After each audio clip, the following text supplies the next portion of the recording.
हाय, आज ना आमच्या छान छोट्याशा बाल्कनीतला बगीचा आम्ही साफसफाई करायला घेतला।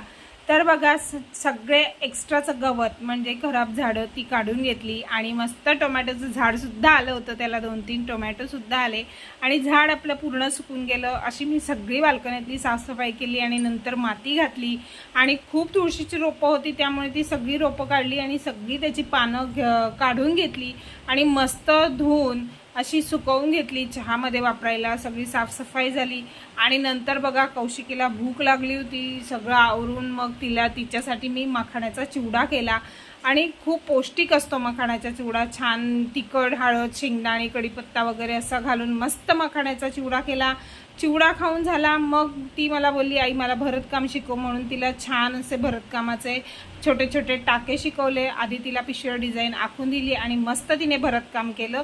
सो तुम्हाला ती पिशवी आवडली असेल तर नक्की मला कमेंटमध्ये सांगा।